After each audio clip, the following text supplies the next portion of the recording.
Dengan sebab itu ulama-ulama mengesyorkan, bagi pandangan, bimbingan kepada kita dalam kes kita tak ada lah, katakanlah nak minta maaf dengan orang yang kita buat nyaya dalam apa-apa perkara sekalipun. Kalau tak ada, dia mengesyorkan, iaitu supaya kita buat baik dengan keluarga dia, anak-anak dia. Itu dia. Sebab manusia ni kan, kalau tidak dia baik, dia dapat kebaikan, anak dia dapat tak apa, dia puas hati, suka dah. Kalau tidak, anak dia susah. Jadi orang ni itulah supaya buat ke dia juga. Itu perasaan manusia gitu. Kita cuba buat baik dengan dia. Ataupun itu kalau kita tak boleh nak balas dah, tak boleh nak menerima kemaafan daripada dia, tak boleh. Lagu itulah caranya kita buat. Ataupun selain daripada itu, kalau kita berada, anak dia ke siapa-siapalah keluarga dia tu hak susah, kita ambil jadikan anak angkat kita ke, ataupun tidak anak angkat pun kita bagilah. Kalau dia tu ngaji ke, misalnya kita kata kena bayar yuran banyak gitu gini kan, kita tanggung dia. Sebab hak ni kan dia suka, tuan diri tu suka, orang yang dianiaya itu dia suka. Sebab kalau dia boleh jadi dia tak boleh buat, dia susah, dia akan maaf. Tuhan akan bagi tahulah semua. Tuhan akan bagi tahu semua, orang ni gini. Dia menyesal semua, tapi dia tak ada nak balas kepada kamu. Dia balas kepada anak kamu, anak saudara kamu dan sebagainya. Itu cara. Itu satu. Yang kedua, kalau tak boleh, kita tak ada harta, tak ada gapo, kita boleh doa ke dia kan. Doa sama. Doa sama ke dia, orang kita buat nyaya tu, minta Tuhan bagi sebaik-baik balasan kepadanya. Minta Tuhan ampunkan dia. Dan kita menyesal atas perbuatan kita tu. Sebab apa? Kita tak silah kita buat nyaya kat orang tu, kena ke kita pula ke, ataupun anak kita ke, ataupun orang-orang yang rapat dengan kita, tak sih. Kalau boleh benda tu tutup semua, selesai. Saya esok pun tak buka, tak dedahkan kepada orang kata kita dibuat kerja lagu ni. Tak tayar saya esok. Sebab apa? Nampak belakang saya esok. Kalau Tuhan tak tutup, nampak belakang. Hak tu perlu kepada kafarah, orang panggil, yang menutup kesalahan kita. Nak tutup je lagu mana? Tak tadi. Cara tadi. Cara tadi, iaitu kita minta doa dengan Allah Subhanahu Wa Taala, minta biar Tuhan ampunkan dia, bagi kedudukan yang baik kepadanya di akhirat. Itu cara. Itu cara yang boleh kita buat. Cara yang boleh kita buat. Kalau dosa besar pun mungkin Allah Subhanahu Wa Taala akan peringat sikit, kurang ke. Kalau tidak sepenuhnya pun. Kalau boleh sepenuhnya, alhamdulillah, muncullah. Banyaklah mungkin dosa-dosa besar yang kita lakukan, terutamanya yang terlibat lah. Hak tidak terlibat tu, dia tak ada kena-mengena lah kita kata. Hak terlibat,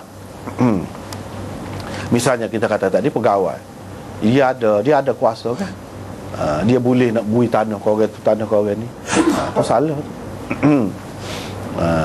Dia bui kepada orang yang tidak layak, bahkan dia ambil ke dia sebanyak mungkin, buat nama orang lain je misalnya. Tapi ada perkiraan dah. Itu pun berat jugalah. Banyaklah hak terlibat dalam jual beli, menipu, bersumpah. Allah kata sungguh, sengerti macam-macam yang kata tu. Nak suruh laku barang dia, tu besar. Nak suruh laku barang dia, sumpah palsu, jadi saksi palsu, tu besar. Orang ni betul dah salah, kita kata dak. Jadi cerita lagu lain, keputusannya salah, keputusannya orang tu masuk J, kerana kita jadi saksi yang tak betul.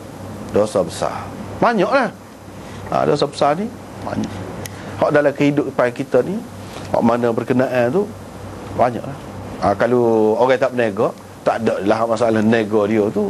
Dosa-dosa hak berkait, dosa besar berkait dengan berniaga tu. Kalaulah dia ni tidak jadi pemerintah, dia jadi rakyat biasa, tak ada lah dosa besar berkait dengan pemerintah tu. Gitulah. Ini sebab tu kita kata bergantung kepada keadaan orang. Hak banyak terlibat dengan masyarakat, lagi banyaklah kira-kiranya kemungkinan tu. Dengan sebab itu Nabi SAW, dia doa minta ampun dengan Allah SWT. Minta ampun tu atas, padahal dia maksum dah, kita kata, atas ketelanjuran dia. Mungkin terlanjur, mungkin tersasul, mungkin tersilap, salah keras sikit kau, derah sikit kau kecek, mungkin dia berasa itu pun salah. Takut salah lagu tu. Waktu pun dia minta ampun dengan Allah Subhanahu Wa Taala. Apalagi lah kalau orang-orang lain yang memang melakukan dosa besar. Di sini tak apalah, jauh sangat tu pergi kan. Balik pula kepada kita. Balik semula kepada kita. Sebab itu dia kata minal kabair, termasuk dosa besar ataupun antara dosa besar. Bukan hak ni saja, antara. Makna banyak lagi lah hak lain. Hak banyak lagi tu antaranya yang kita sebut tadi tu. Dan sifat-sifat dia, kaedah nak tahu dosa besar tu lagu mana, kita sebut tadi. Ini antara dosa besar.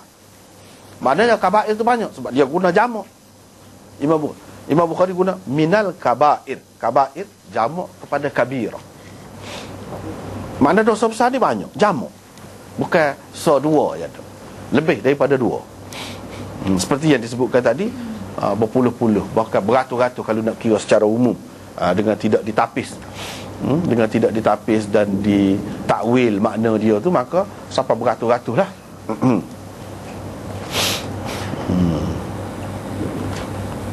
Di sini hak dosa besar, hak nak royak di sini yang membatalkan air sembahyang.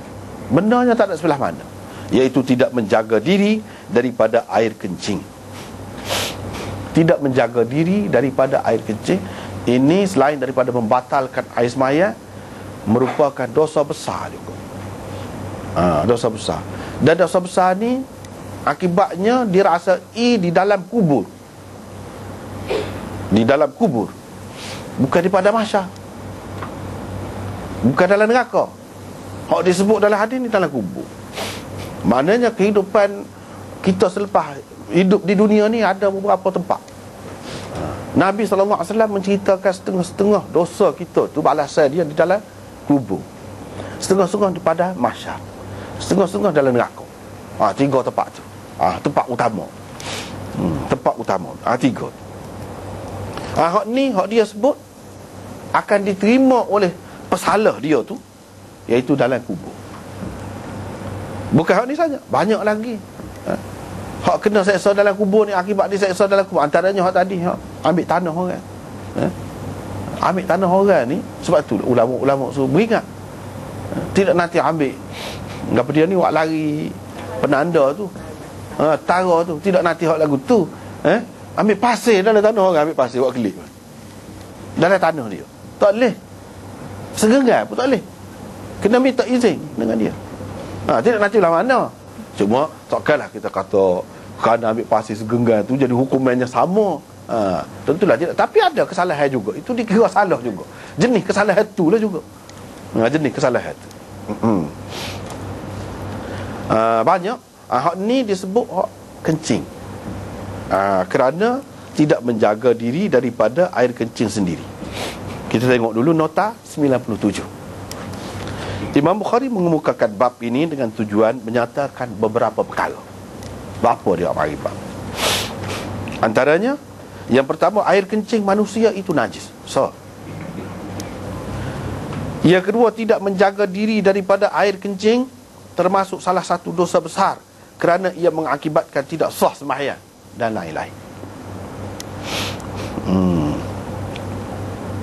Ketiga, kenajisan air kencing manusia. Dalam kurungan itu kita buat, selain kanak-kanak lelaki yang belum memakan sesuatu yang lain selain susu ibunya dan belum lagi cukup umurnya 2 tahun. Ini ada khilaf. Adalah disepakati sekalian ulama. Kenajisan air kencing manusia selain daripada hak ni. Hak ni ada khilaf lagi. Hak lain tak ada. Sepakat ulama mengatakan najis. Sementara kenajisan air kencing binatang, terutamanya yang halal dimakan, masih lagi ada khilaf tentangnya. Itu akan disebutkan kemudian.